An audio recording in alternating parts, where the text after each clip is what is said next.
खुलुमबाय बे समाव बड'लेण्ड इंखं टेलिभिजननि स्टुडिअ'आव मिथिखा नार्जारि दिनैनि गाहाय रादाबफोराव दङ।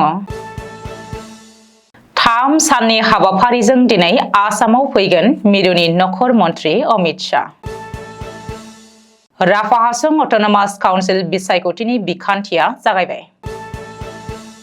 एपिडिसिएलआ मोब्लिब मासुल बारायनो थांखि हरदों। फोसावथायनि थाखाय आसाम सरकारा 4 बोसोराव 370 कौटि रां बाहायदों। दानिया फैदिनि आबुं रादाबाव।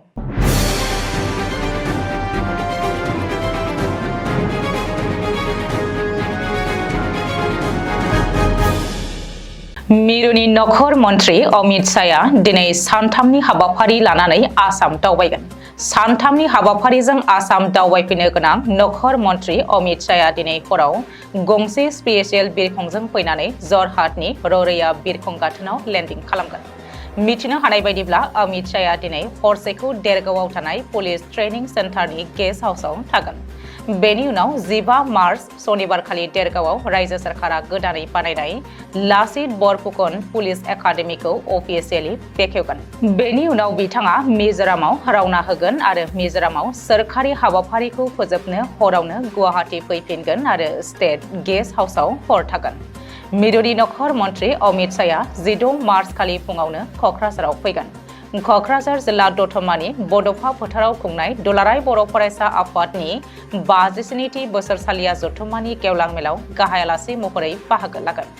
रिपर्ट बायदिब्ला 16 मार्च खालि अमित शाहआ क'क्राझारनिफ्राय गुवाहाटीआव थांफिननानै रेडिसन ब्लु हटेलाव सा सानजा ओनसोलनि गासैबो रायजोनि गिबि मन्थ्रिजों मोनसे जर'खा मेलाव बाहागो लागोन। बे मेलनि उनावनो मिरुनि नखर मन्थ्रिया दिल्ली फारसे रवाना होफिनगोन।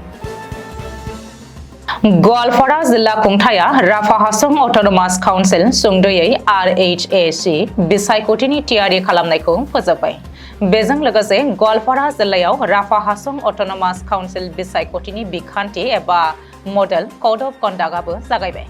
सुलुङाव फोरमायथिनाय बायदिब्ला राफा हासं अट'नमास काउन्सिल बिसायख'थिनि नमिनेशन पेपार बुथुमनाय आरो नमिनेशन होनायाबो जागायबाय।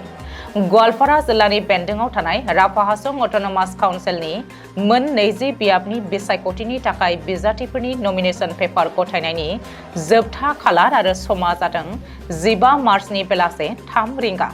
मख'नो गोनांदि राफा हासं अट'नमास काउन्सिल बिसायख'थिनि भट सोनाया फैगौ 2 एप्रिल खालि मोन 630 भट मिरुफोराव जागोन। फुंनि 7 रिंगानिफ्राय बेलासे 3 रिंगासिम सोलिगोन भट सोनाया।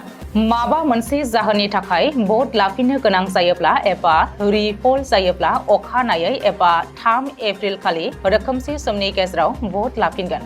बेनि उनाव 4 एप्रिल खालि बिसायख'थिनि भट सानगोन आरो रिजाल्ट फोसावगोन। आसामनि सरासनस्रा रायजोफोरनि थाखाय गेदेर खौरां। आरोबाव बारायनो हागौ मोब्लिबनि मासुल। आरोबाव मोब्लिबनि मासुल बारायनो थाखाय थांखि दैथायहरदों आसाम पावार डिस्ट्रिबिउशन कम्पानि लिमिटेड सुंद'यै एपिडिसिएलआ। मख'नो गोनांदि एपिडिसिएलआ मोब्लिबनि मासुल बांहोनो थांखि लादोंमोन। जाय थांखिया फैगौ रांखान्थि बोसोरनिफ्राय आसाम सरकारा मोब्लिबनि मोनफ्रोम इउनिटनि मासुलाव 1 रां खमायनायनि बेरेखामोन। रिपर्ट बायदिब्ला बे थांखिखौ आसाम इलेक्ट्रिसिटि रेगुलेटरि कमिसन सुंद'यै AERC नो होनाय जादोंमोन। जाय बेनि सायाव सरासनस्रा रायजोफोरनिफ्राय सुबुरुन बुथुमनो लादोंमोन। बे खोनासंथियाव मोन 10 गुबुन गुबुन आफादनि सोद्रोमाफ्रा थांखि लाजानाय मोब्लिबनि मासुल बांहोनायनि सोमोन्दै गावसोरनि बिबुंथि होयो आरो मोब्लिबनि मासुल बांहोनाया माबोरै सरासनस्रा रायजो राजाफोर आरो ग्राहकफोरनि सायाव गोहोम खोख्लैगोन बेखौ फोरमायथियो।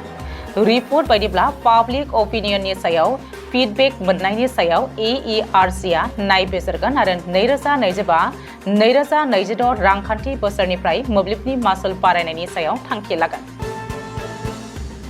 बीजेपी दैदेननाय आसाम सरकारा थांनाय 4 बोसोराव फोसावथायनि मुङाव रेकर्ड सिफायनाय बिबांनि रां बाहायदों। रायजोनि सुबुं फोनांजाबनाय एबा जनसंजोग बिफाननि मन्थ्रि पीयूष हाजरिकाया बुधबारखालि आयेन आफादनो फोरमायनाय बायदिब्ला गिबि मन्थ्रि डक्टर हिमन्त बिश्व शर्मानि दैदेननाय रायजो सरकारा थांनाय मोन 4 रांखान्थियारि बोसोराव फोसावथाय होनायनि मुङाव 370 कौटि रांनि बांसिन बाहायदों।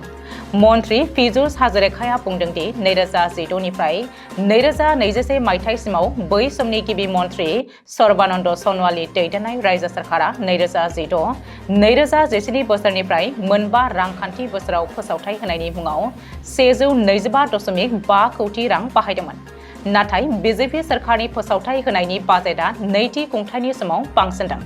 2020-2021 मायथाइयाव सर्बानन्द सन'वाल सरकारा फोसावथायनि थाखाय 30.24 कौटि रां खरसा खालामदोंमोन।